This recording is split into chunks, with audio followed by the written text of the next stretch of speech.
Welcome to Chapter 15. This chapter covers the topics of organizational culture and organizational change. First, we need to define the concept of culture. What is organizational culture? Organizational culture is defined as a set of values, beliefs, norms, assumptions, or practices that guide behavior within an organization. You could say that our culture is the way we do things around here. It's the values, the norms, the standards that shape how we interact with each other within the organization and with external members like customers or suppliers. The three levels of culture, or the three elements of culture, include artifacts, the visible aspects of culture, values, the stated values that organizational members adhere to, and the basic assumptions that guide everyday behaviors of organizational members. The artifacts of the culture are the things that you might notice when you walk into the organization. For example, what's posted on the walls? How are people dressed? How do people address each other? Are they very formal or informal in their dress code and in their form of interaction? Are there large offices with open doors or with closed doors? Do people work in cubicles? What are the messages that are posted on walls, or what are the things that are displayed within the organization, such as trophies, for example? All of these are artifacts that can teach us a lot about the cultural values. For example, if you were to walk into a military base, you might see people wearing uniforms that clearly display their hierarchical rank within the organization. That's an example of an artifact. The core values are the values that the organization says are important. Those are the espoused values. The espoused values are the values that the organization stands for. For example, quality or safety or superior customer service. Those are core values that the organization states are important to its own objectives and goals, or its mission and vision. It's important to understand the difference between espoused and enacted values. Espoused values are the values that the organization says it cares about. The enacted values are the values that the organizational members embody in their everyday behaviors. It is important for espoused and enacted values to be congruent. For example, if the organization says that quality and safety are core values, but then for cost-cutting reasons cuts corner on quality and safety, then there is a difference, an incongruent, a gap between espoused and enacted values. And when this happens, it tends to weaken the organizational culture. Employees are less likely to buy into core values when the espoused values, the values that the organization says it's about, are one thing, and the way in which leadership or management behaves demonstrate a different set of values, the enacted values. So we want to make sure that there's no gap between espoused and enacted values if we want to support a strong culture. Every organization wants to have a strong culture because an organizational culture can act as a stability mechanism. When employees understand clearly what the values are and what the expected behaviors are, they understand what it takes to be successful in the organization. They also are more likely to enter the organization with open eyes and understand what is going to be expected of them in the future. And so they are less likely to turn over. And so when there are clear values that are clearly communicated to organizational members, it creates a stability mechanism in that it reduces turnover and acts as a stability mechanism to enhance organizational stability in terms of long-term employment of organizational members. An organizational culture can also act as a sense-making device. When organizational members understand and buy into the core values, they understand why the organization is doing what it's doing and why they need to be engaging in specific behaviors that are supportive of the organizational culture. And so a strong culture can also be a sense-making device. And finally, a strong culture can act as a behavioral control mechanism. When employees buy into the core values and behave in ways that are congruent with the core values, they are less likely to need close supervision.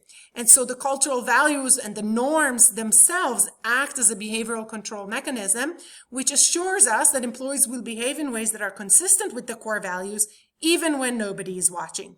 And this is how culture can act as a behavioral control mechanism. How does an organizational culture become established? Where does the culture come from? Well, one of the things that shape culture, organizational culture, are the core values that founders stand for. But of course, these core values can be perpetuated even once the founders are no longer present in the organization. For example, think about Disney. Disney is well aligned behind the core values put in place by Mr. Walt Disney when he founded the organization. But the core value continue existing even once the founder has left. Another variable that shapes organizational culture is the societal culture in which the organization was founded.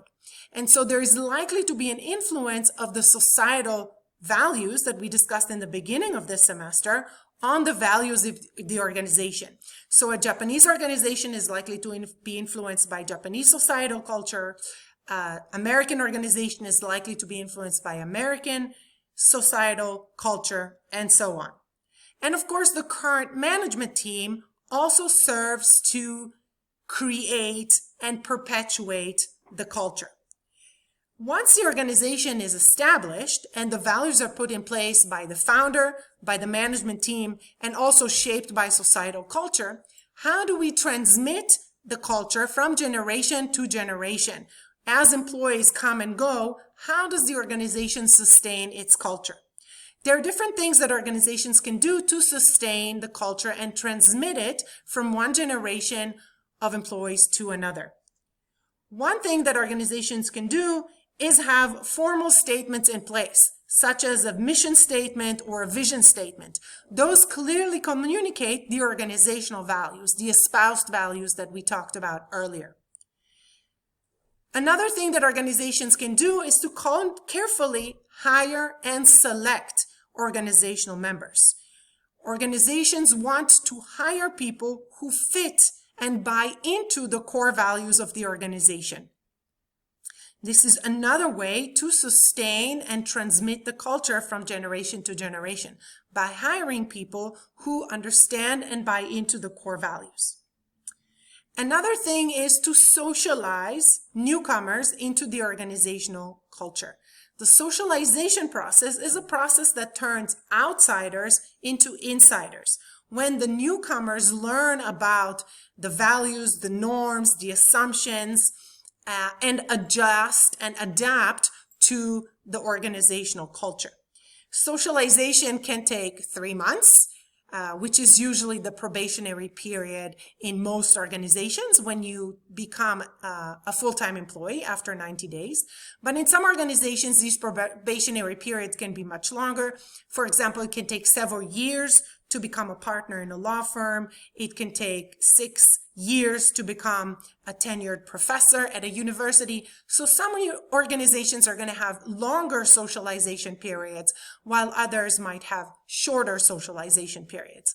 The organizational socialization process is the process through which outsiders become insiders. This might happen from training or onboarding programs, or simply working in the organization for a certain period of time.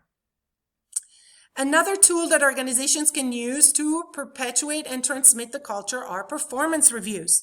In performance reviews, we provide feedback to employees as to whether or not they are behaving in ways that are consistent with organizational norms, values, or standards of performance. And performance evaluations can act as a behavioral shaping mechanism to make sure that employees fit within the cultural norms or standards.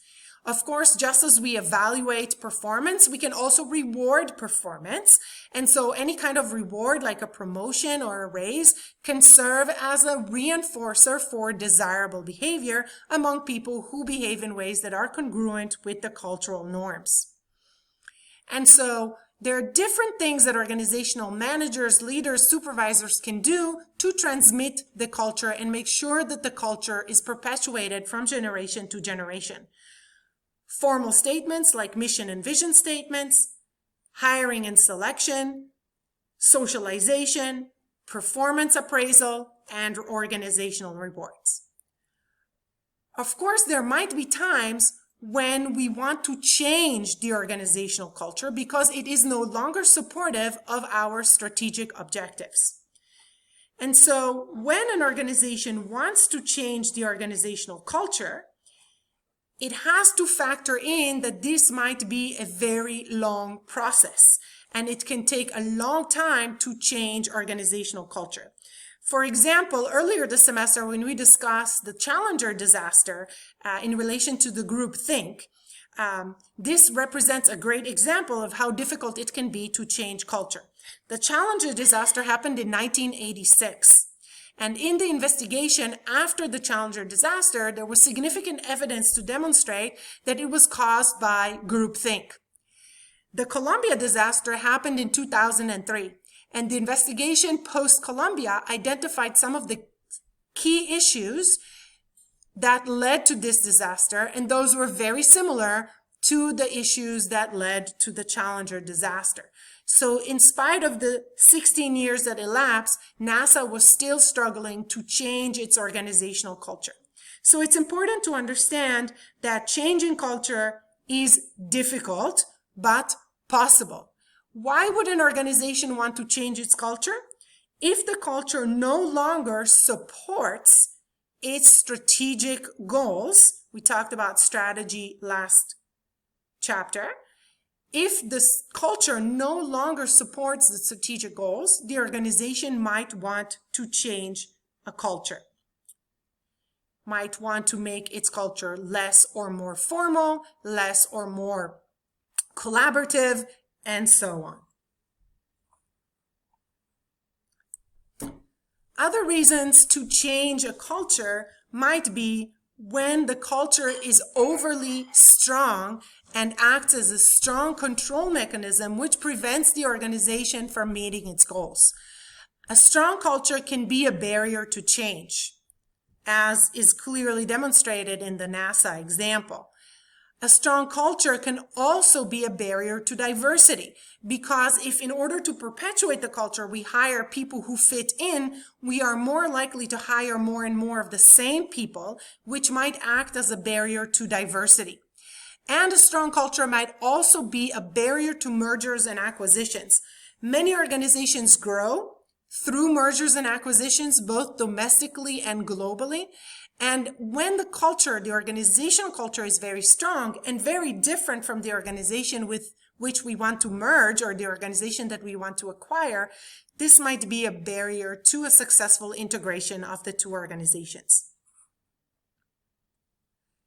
So in the next part of this chapter, we'll discuss some of the ways in which organizations can generate successful change.